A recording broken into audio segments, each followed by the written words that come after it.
this right here is the Nazareth Inscription tablet, which is now held as one of the only artifacts that could prove the resurrection of Christ. Well, back in time when Rome was in charge, well, apparently it seems like Rome introduced a new law where usually robbing graves were known to be a crime, and if you were ever caught robbing a grave, then you had to pay a fine for your crimes. But there was no bigger punishment for grave robbing other than just paying a crime and then you're free to go, until this very day when the Emperor of Rome decided to change the rules for some very weird reason. And this right here is known as the Nazareth Inscription tablet. Now, this is the one and only artifact that we humans currently possess, which gives us a solid evidence of how the Emperor Caesar of Rome had set a new rule in Nazareth and Galilee, the particular time period when Jesus was crucified, where this rule states that Rome issued a death decree over an empty tomb, and history just cannot explain as to what it was. Now, this right here is basically what the inscription looks like, and this tablet right here, it basically states that the Roman law is now subjected to giving death penalties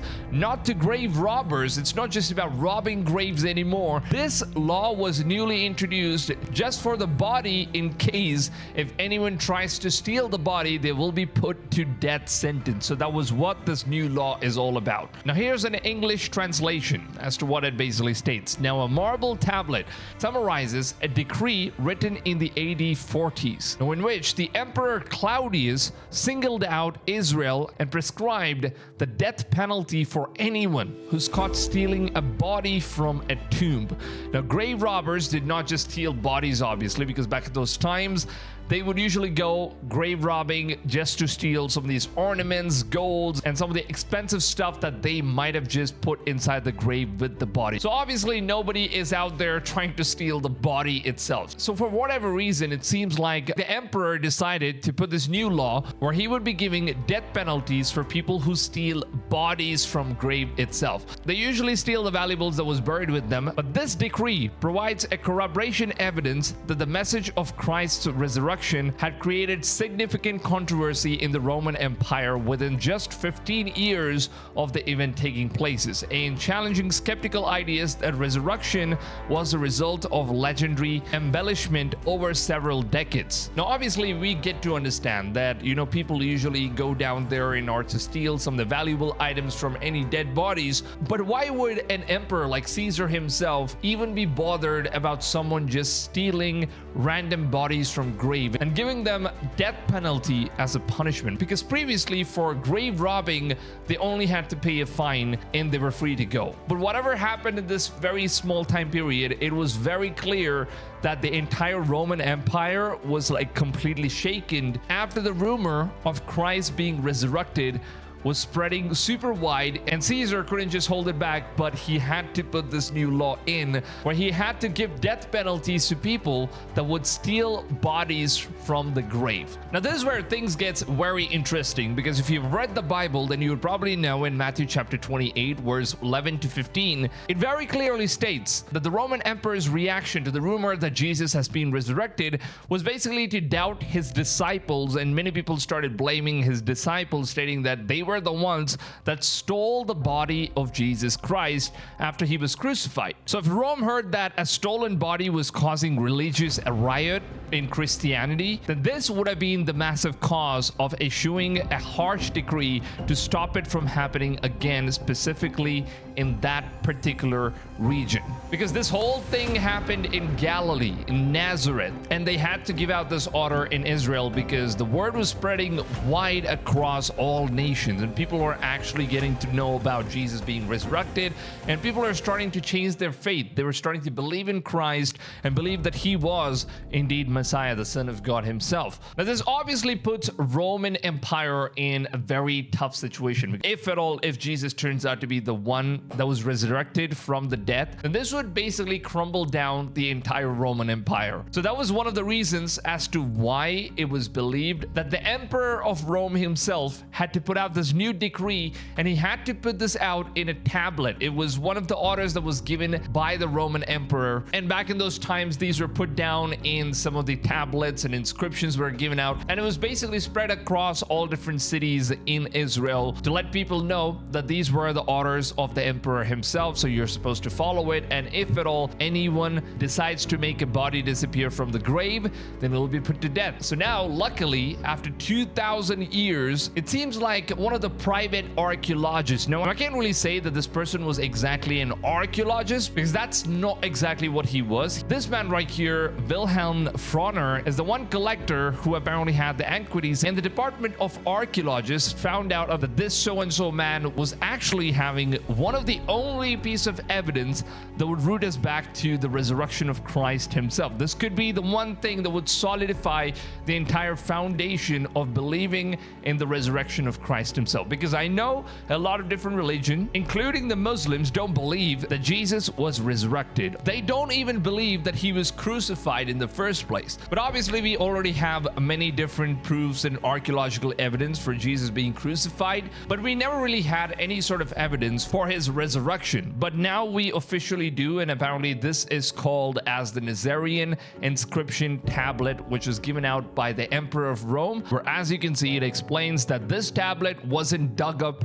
by archaeologists. Now, it was found in a private collection with a single handwritten tag which says Dalle di Marbore Envoyi di Nazareth, which stands for a marble slab that was sent from Nazareth. Now, the mystery here is that this was a collector that actually had this tablet with him, but he has no idea on who the founder of this archaeological evidence is. Nobody knows who dug it up, nobody knows who found it, and where they exactly found this archaeological evidence as well. So we don't exactly know on who the founder of this object is. So later, the archaeological department, they decided to send this artifact to the labs in order to test it out and see whether or not if this tablet and the material dates all the way back to the same time period of when Jesus was alive and when he was crucified.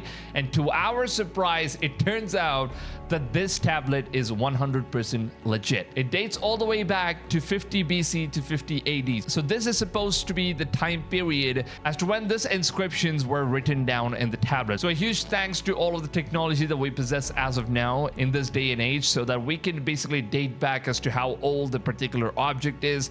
And I think archaeology has gone in such advancement, and all the archaeological equipments are now allowing us to get a perfect precision of what we're looking at and a perfect explanation of what our history basically talks about. Now, in the stone, there are some very interesting things when they tested out the stone in the lab. Now, apparently it turns out that this stone, this marble in which the Caesar's decree was inscripted, was not a marble that was having any close resemblance to the marbles that was available in Israel, nor even in Saudi Arabia. And when they ran some research, they found out that the material of this marble, it is very similar to the material of the marble that's only available in a Greek island called Kos. So this basically puts us in a lot of confusion, because if Roman emperor was the one that gave this decree and inscription on a marble, then why isn't the marble from Israel, nor even from Saudi Arabia? And why is this marble coming from a place that's all the way far away from Israel itself? Now, the answer to that, we don't exactly know why it is. Maybe it was some sort of a special marble material that, Caesar wanted to use, that was brought all the way from the Greek island in order to put on this inscription. Now, there is no possible scientific explanation that's kind of backing up this particular thing that science has basically found. But what's very interesting about the inscription is that it specifically talks about a particular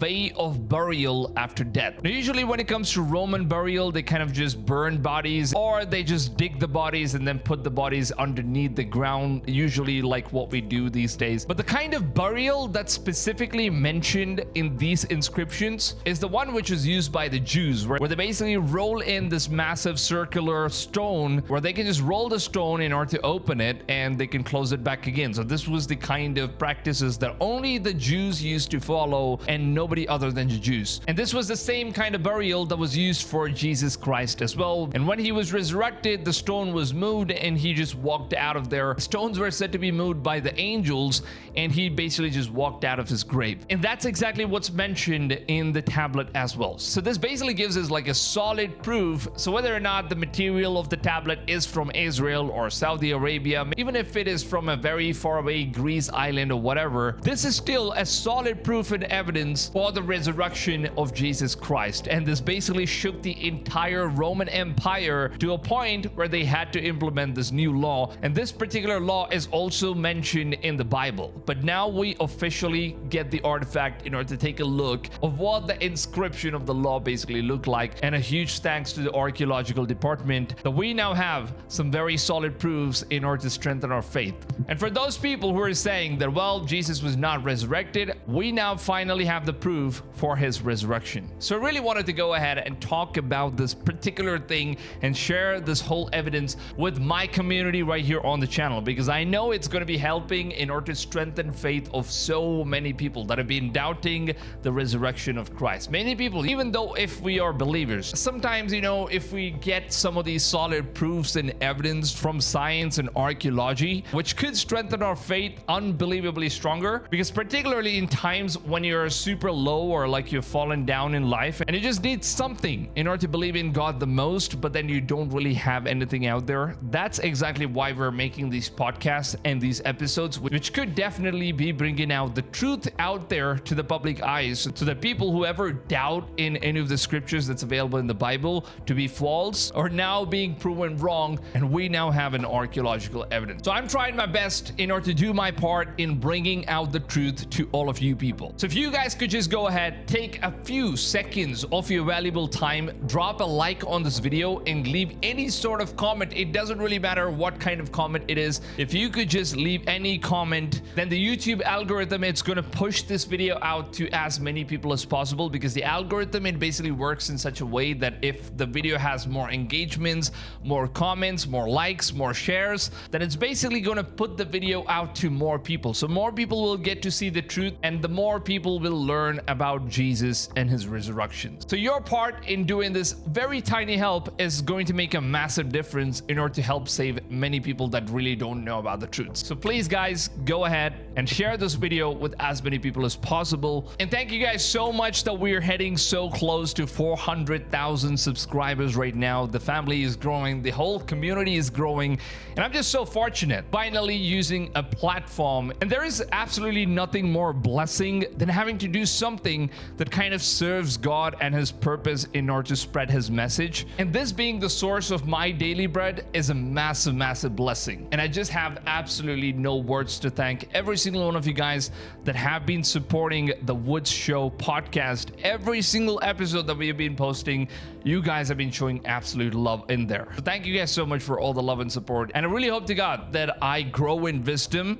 in terms of giving you guys out much better information. So it's all about wisdom. I really hope that God gives me the wisdom in order to do better in continuing the journey that I'm doing right here on this channel. So thank you guys so much. And with that being said, I would love to hear from you guys down below in the comments. What do you guys think about what we have just spoken about with the inscription that's coming from the Roman emperor that finally gives us a solid proof as for the resurrection of Christ? I really, really want to hear from you guys. What are your opinions? Leave them down below in the comments. It's going to be a very, very interesting comments to go read through and reply to as many people as possible. So yeah, with that being said, I hope you guys have a wonderful, beautiful new year. I will see you guys much more often this year with more episodes coming very soon. And until then, take it easy, fams, and goodbye.